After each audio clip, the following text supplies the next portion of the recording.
Tous les chemins mènent à David Bowie.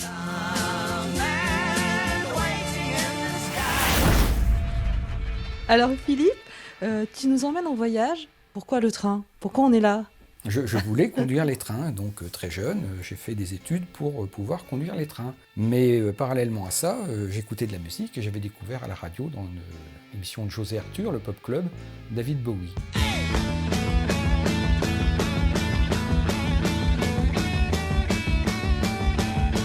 Donc j'ai dit, je ne veux pas être un simple fan, je veux rencontrer David Bowie. J'ai appris la photographie, j'ai harcelé les maisons de disques, et le premier rendez-vous a eu lieu dans une gare. Et ma première photo a été faite à la descente d'un train à Londres, dans une gare. Comme quoi, le train, on vient d'y arriver, mais c'est aussi un départ sur une nouvelle voie. Et la première photo, eh ben, la voilà. C'est la première photo que j'ai fait de David Bowie. Tu l'as vécu comment ce moment? Mais écoute, je m'y étais préparé pendant 3 ans, techniquement, ouais. Donc j'avais tout appris. Donc pour être sûr, je ne serais pas trahi par la technique. David est là, clac, clac, clac, et quand je commence à viser, là, je ne comprends plus rien, je n'ai plus aucune notion de lumière. On est dans la gare Victoria, vieille gare victorienne anglaise, il y a de la lumière, je ne sais plus quoi faire. Donc qu'est-ce que je fais? J'ouvre le flash à fond et j'éclaire la verrière.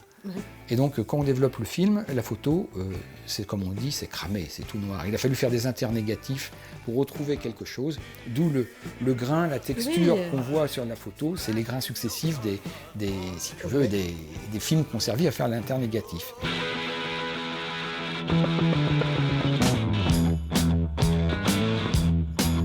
Quand tu as approché David Bowie, tu t'es senti comment?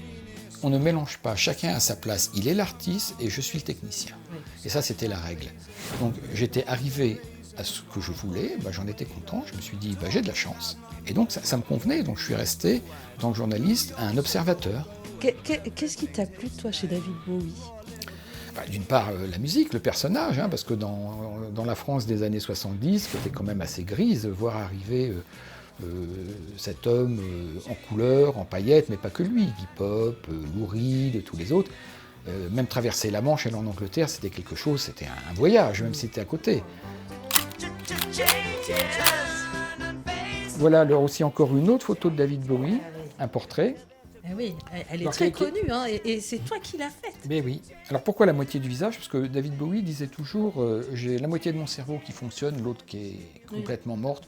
Donc on s'intéresse qu'à une. Alors un jour j'ai dit, il n'y a pas de loi, on peut, puisqu'on cadre, on va recadrer, on coupe. Mais bon, mis à part David Bowie, et grâce à David Bowie, j'ai photographié aussi pas mal d'autres gens.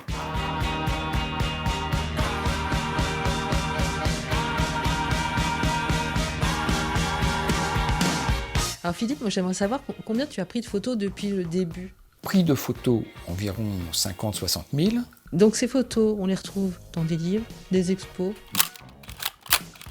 C'est avec cet appareil-là que tu as fait tes photos. Entre autres, oui. Ouais.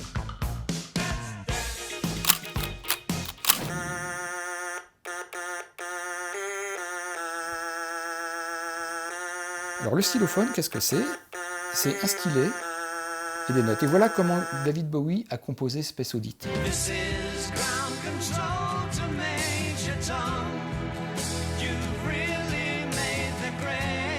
Je participe à des activités locales, des expositions à Tulle, à Brive, à la SAC avec les collégiens. Ouais. Voilà, parce qu'il faut partager les choses aussi. C'est important. De toute façon, la photo, c'est ça, c'est du partage. Non, mais c'est tout. Si tu partages pas, c'est pour laisser sur des étagères, ça sert à rien. Oui, c'est ça. Autant se boucler chez soi.